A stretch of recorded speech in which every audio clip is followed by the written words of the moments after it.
ये कहानी है उत्तर प्रदेश के लखनऊ की। मुकेश लखनऊ में अपने परिवार के साथ रहता है। मुकेश को बचपन से ही पढ़ने में रुचि नहीं थी। मुकेश के पिता का नाम राकेश था। मुकेश अपने पिता की सहायता से एक छोटा कारोबार करने लगा था, लेकिन मंदी के चलते कारोबार डूब गया और हताश व निराश हो गया था।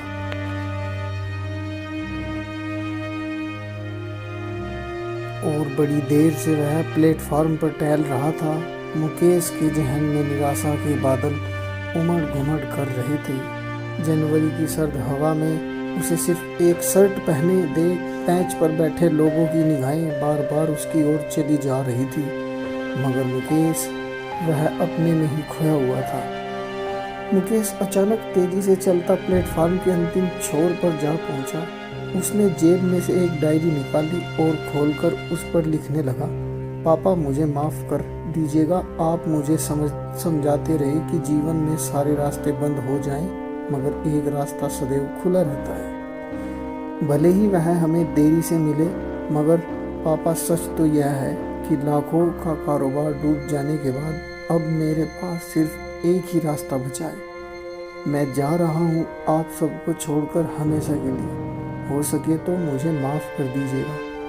पापा लिखते लिखते शब्द धुंधले पड़ने लगे और आंसुओं की धार बह निकली। मुकेश प्लेटफार्म से उतरकर पटरियों के समांतर बढ़ता चला गया। काफी दूर निकल जाने पर उसने नजरें घुमाकर चारों ओर देखा। कोहरे के सिवा दूर दूर तक कोई नजर नहीं आया। वह पटरियों के बीच जाकर आंखें मींचकर लेट गया और ट्रेन के आने का इंतजार करने लगा। बहुत देर हो गई थी, मगर ट्रेन नहीं आई। आंखें नीचे लेटे लेटे अब वह परेशान हो चुका था। उसने कलाई पर बंधी घड़ी में समय देखा, शाम होने को है। वह उठा और वापस प्लेटफार्म की ओर चल पड़ा। वहां पहुंचकर सारणी में सभी ट्रेनों के आवागमन का समय देखा, परंतु कोहरे की वजह से आज सारी ट्रेन लेट थी। मुकेश अब 4 कदम आगे बढ़ा ही था कि सामने एक बुक स्टॉल दिखाई पड़ा।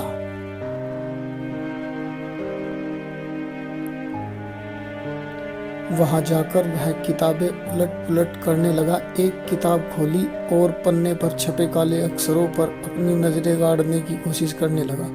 किससे डरते हो? कौन तुम्हें मार सकता है? आत्मा न पैदा होती है न मरती है। पढ़ते पढ़ते उसके होंठ कांपने लगे, मगर वह पढ़ता चला गया। उसके चेहरे की रंगत बदलने लगी। खाली हाथ आए थे, खाली हाथ जाओगे, अपना समझकर खुश हो रहे थे। बस यही तुम्हारे दुख का कारण है। किताब पर उसके हाथों की पकड़ कसती चली गई। आंखों में आंसू तेजी से बहे चले और अचानक घने कोहरे को चीरता हुआ ढलता सूरज तेजी से चमक उठा और उसकी रोशनी से उसकी आंखें चौंधिया गई। तो बच्चों, हमें इस कहानी से यह शिक्षा मिलती है कि अपने जीवन में हमें कभी निराश नहीं होना चाहिए। वीडियो अच्छी लगी हो तो लाइक, कमेंट से सब्सक्राइब करना ना भूलें।